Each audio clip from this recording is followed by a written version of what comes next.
we go, North Korea this week now marking 5 years under the regime of Kim Jong-un, and watch that story. As we learn, that country might be on the verge of a new frontier in its nuclear and weapons programs.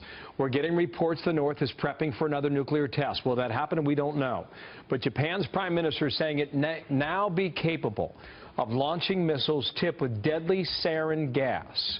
Senior Foreign Affairs correspondent Greg Palcott live in Pyongyang with the latest there. Greg. Bill, welcome back to Pyongyang, where tensions between the United States and North Korea over its nuclear and missile programs are real, and the city appears to be really defiant. Take a look at what we saw. You're looking at thousands of citizens of Pyongyang coming out in a very well-organized, orchestrated event, opening up a new neighborhood here in the capital. The idea by the regime is to give the semblance of order, give the semblance of a functioning city. Despite the sanctions, despite the problems over the nuclear and missile crisis, they say they are moving forward. They say they are functioning, and this is what we're seeing. Now, just a few hundred yards from where we were standing, North Korean leader Kim Jong-un, believe it or not, was cutting a ribbon on that government-backed building project. Officials calling it a sign of defiance against the United States and its backing of sanctions.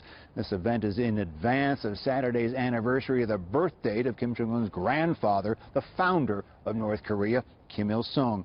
Now, there are new reports of possible preps of a detonation of another nuclear device by North Korea. No confirmation of that. Also, we have seen missiles launched around the state in the past. All we can say is that the talk here is very tough.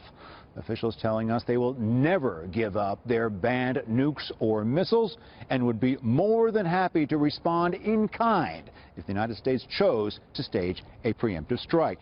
As for the other reports in the past couple of days, the North Korean ally China is cooperating more with the U.S., that it's taking a harder line with North Korea. Well, officials again today point to projects like the one we saw unveiled today. They claim that shows they don't need anyone. Here's what one resident told us about the United States and sanctions.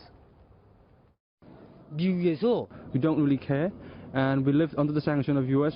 since the very first day, so we don't really give a damn.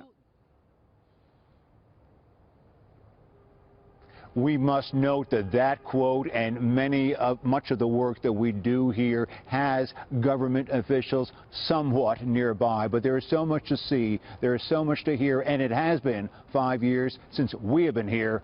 There's a lot more to tell. Stay tuned. Good to have you on the ground there, Greg. Greg Palcott live in Pyongyang, the North Korean capital city. It's unclear to me if the North has the ability to send a missile to Japan, 800 to 1,000 miles, which is what you would need to travel there. Would you ask Jack Keane about that next hour and find out?